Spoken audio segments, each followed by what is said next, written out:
ہم نے رب کے حکموں کو توڑا، ہم نے پرواہ ہی نہیں کی. ہم سمجھے دنیا میں آئے ہیں تو ہماری دنیا ہے، آوارہ ہوں، خواہشات نفس کے مطابق زندگی گزاریں، آنکھیں بے حیائی میں لگی رہیں، سوچیں آوارگی میں لگی رہیں، کان نغمے سنتے رہے، زبان جھوٹ بکتی رہی، ظلم و جبر کا بازار گرم رکھا، عصمتیں عزتیں پامال کرتا رہا، لوگوں کا مال لوٹتا رہا، حق غصب کرتا رہا، کلیجی اور دل چیرتا رہا، لوگوں کو زخمی کرتا رہا، لوگوں کے جذبات سے کھیلتا رہا. پرواہ نہیں کی کہ یہ دنیا ہے، امتحان گاہ ہے، چند دنوں کے لیے آئے ہیں، اللہ کے حضور پیش ہونا ہے، عملوں کا حساب ہونا ہے. اب جب وہ دیکھیں گے کہ ہمارے ساتھ کیا ہونے والا ہے تو ان کے چہرے پہلے بگڑ جائیں گے. کیوں؟ وہ گمان کریں گے کہ ان کی ریڑھ کی ہڈی توڑ دی جائے گی. ایسے عذاب آئیں گے جس طرح کسی کی ریڑھ کی ہڈی ٹوٹ جائے تو اس کا چہرہ شگفتہ گلاب تو نہیں ہوتا، اس کا چہرہ جو ہے وہ تو کس قدر مرجھایا ہوا ہوتا ہے. تو اللہ ارشاد فرماتا ہے اس طرح ان کے چہرے ہوں گے. ابھی عذاب آیا نہیں ہے لیکن چہرے پہلے ہی اترے ہوئے ہوں گے، اور جب عذاب کی بھٹی میں ڈالے جائیں گے، اللہ اکبر. اور وہ سخت عذاب، حضور نے جبریل امین سے پوچھا مجھے جہنم کے عذابوں کا ذکر سناؤ. عرض کی حضور سب سے ہلکے عذاب کی کہانی سناتا ہوں، اور وہ یہ کہ جہنمی کے پاؤں میں آگ کا جوتا رکھا جائے گا، باقی پورا بدن اس کا سلامت ہوگا. یہ سب سے ہلکے عذاب کی کیفیت ہے. اب پاؤں میں آگ کا جوتا ہوگا، حدت، گرمی، شدت اتنی ہوگی کہ دماغ پگھل کے ناک اور کانوں کے راستے سے باہر آ جائے گا. پاؤں میں رکھے ہوئے جوتے کی گرمی دماغ کو ایسے چڑھے گی کہ وہ پگھل جائے گا اور ناک اور کانوں کے راستے سے باہر آ جائے گا.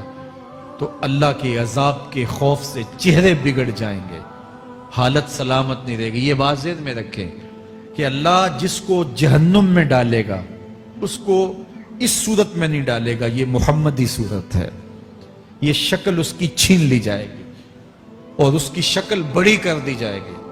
اس کا ایک ایک دانت احد پہاڑ جتنا ہوگا. احد پہاڑ کا پھیلاؤ 15 کلومیٹر پہ ہے. 15 کلومیٹر کا ایک دانت اور 32 دانت کتنے ہوں گے تو منہ کتنا بڑا ہوگا. اس کو اتنا بڑا اس لیے کیا جائے گا تاکہ وہ عذاب کی تکلیف زیادہ سہے. 70 گز موٹی کھال ہوگی اور کھال جل جائے گی تو اللہ قرآن میں فرماتا ہے ہم نئی کھال دے دیں گے تاکہ عذاب کی تکلیف اس کو گوارا کرنی پڑے. پھر چیخے گا، چلائے گا، ہائے مجھے پانی دو، پانی دو، پیاس کی شدت ہے. 70 سال تک تو اس کی کوئی آواز ہی نہیں سنے گا. 70 سال کے بعد داروغہ جہنم چیخ کر کہے گا کیا مانگتا ہے؟ وہ بولے گا مجھے پانی چاہیے. کہا جائے گا تو بے بھی ملتا ہے پانی. پھر داروغہ جہنم اسے پانی دے گا. کوکا کولا کی بوتل دے گا یا پیپسی تھما دے گا یا منرل واٹر کی بوتل دے گا؟ نہیں، قرآن بتاتا ہے اسے مائے حمیم دیا جائے گا، کھولتا ہوا پانی. اور وہ اتنا گرم ہوگا جب پینے کے لیے چہرے کے قریب کرے گا اس سے اٹھتی ہوئی بھاپ کی وجہ سے چہرے کی کھال ادھڑ کے اس کے اندر گر پڑے گی، لیکن اس کے باوجود اس کو پینا پڑے گا. اللہ فرماتا ہے یہ دنیا ہی سب کچھ نہیں ہے، سمجھ لیا یہی سب کچھ ہے، آخرت کو بھول گئے. صبح اٹھے کام پہ چلے گئے، شام آئے آوارگی میں چلے گئے، صدائیں آتی رہی حی علی الصلاۃ حی علی الفلاح، کوئی پرواہ نہیں کی. نہ پیشانیوں نے سجدے کیے، نہ سوچوں میں پاکیزگی آئی. زندگی یوں گزار کے چلے گئے. ایسے نہیں، کہا ایک وہ ہوں گے جن کے چہرے شگفتہ گلاب ہوں گے، ایک وہ ہوں گے جن کے چہرے بگڑے ہوئے ہوں گے. اللہ اکبر. کلا اذا بلغت التراقی.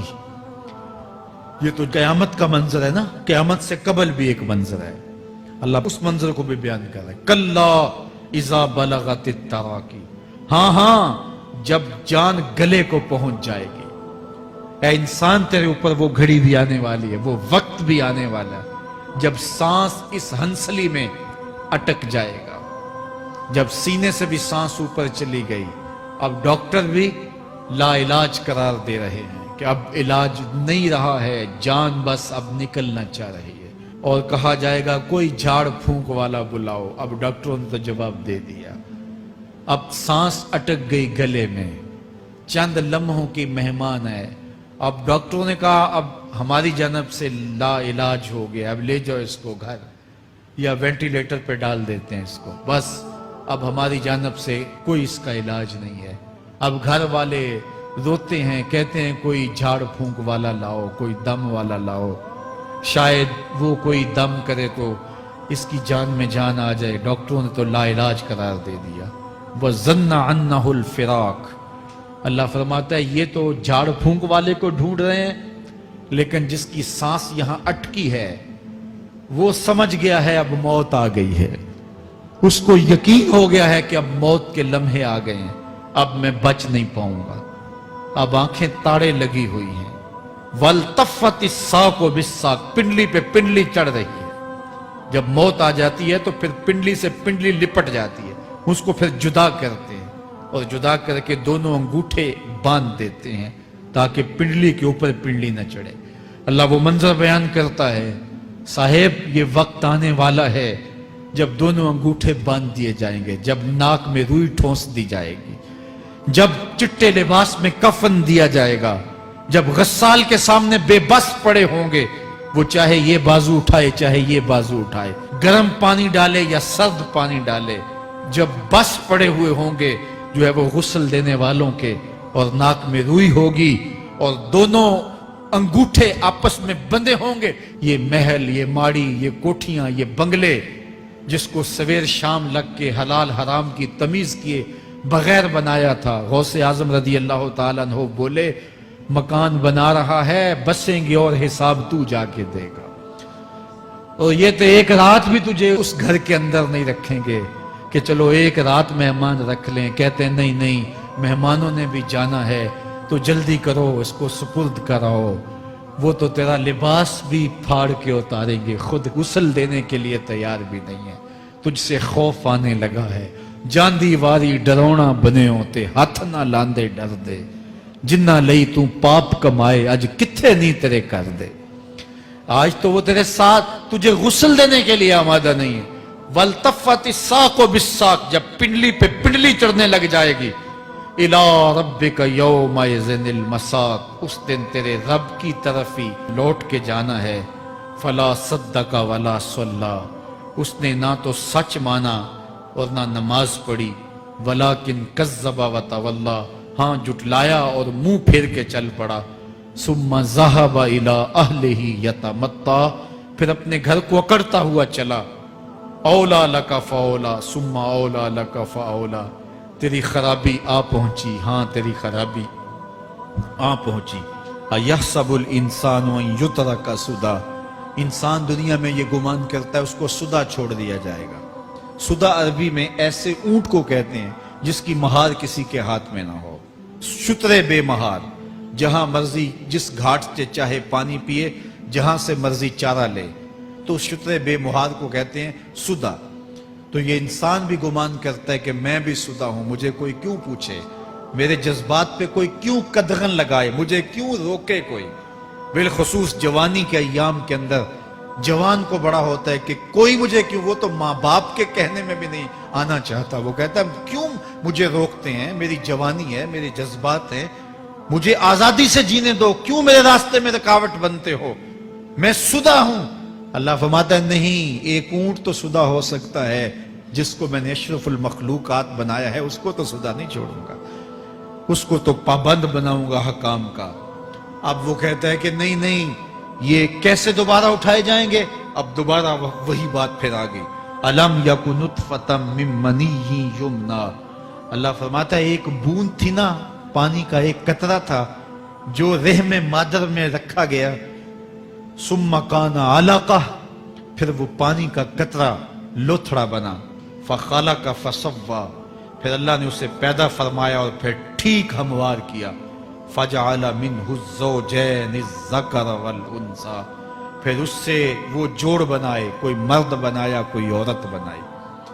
کہا اب غور کر, اب تیری آنکھیں دیکھتی ہیں, بجلیاں چمکتی ہیں, تیری زبان کا طوطی بولتا ہے, لوگ اشش کرتے ہیں تیری گفتگو پہ, تیری گفتار پہ صدقے جاتے ہیں, تیرے لہجے کے جمال کو دیکھتے ہیں, تیرے سینے کا زور, تیرے پنجوں کی طاقت, تیری دماغ کی تیزیاں اور تیری سوچوں کے اجالے, تیری زوردار ٹانگیں, تیرے کڑیل بازو اور تیری چوڑی چھاتی, اور تیرے گلاب کی پتیوں جیسے ہونٹ، اے انسان یہ سب کچھ کہاں تراشا گیا؟ ماں کے رحم میں، اس تاریکی میں جو 3 پردوں میں تھی، تیرا سر تیرے گھٹنوں میں تھا، اور تیرے رب نے وہاں تیرے اندر نسوانیت یا رجولیت کی صلاحیتیں پیدا کی، تیری آنکھوں میں چمک پیدا کی، تیرے کانوں میں نغمے بکھیرے، تیری زبان کے پٹھوں پہ قوت ذائقہ رکھی، تجھے بولنے کی صلاحیت دی، تیرے پنجوں میں زور رکھا۔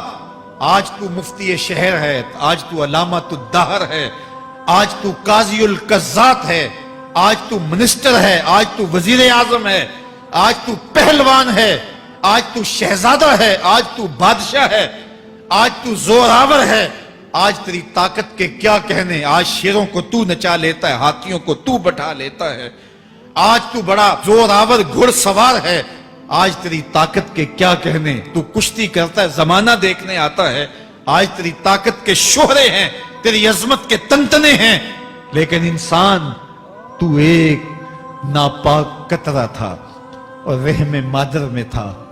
تیرے اندر یہ رنگ کس نے بھرے؟ تیرے کانوں میں نغمے کس نے رکھے؟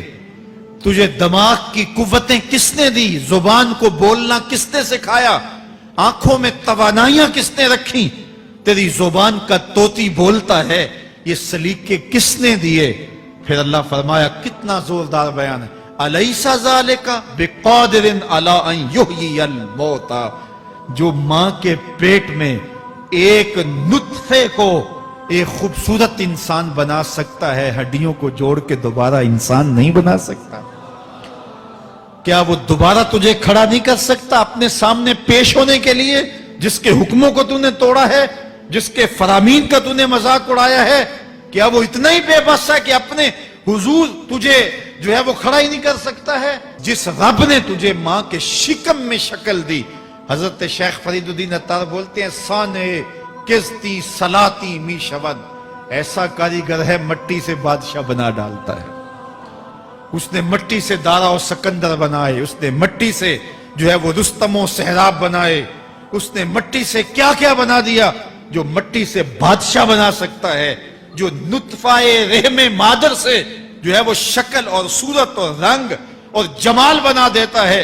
تیری صورت نکھرتی ہے، تیرے ہونٹ گلابی ہیں اور تیری نرگسی آنکھیں ہیں، تیرے ریشمی بال ہیں اور تیری خوبصورت رنگت ہے، تو چال چلتا ہے تو لگتا ہے قیامت چل رہی ہے، تیرا قد رانا جو ہے وہ صنوبر کو شرماتا ہے، تیری گفتار کے تنتنے ہیں۔ جس نے اتنی خوبصورت شکل ماں کے رحم میں بنائی، کیا وہ ہڈیوں کو جوڑ کے دوبارہ انسان نہیں بنا سکتا؟ وہ دوبارہ انسان بنائے گا اور پھر تجھے اپنے حضور کھڑا کرے گا۔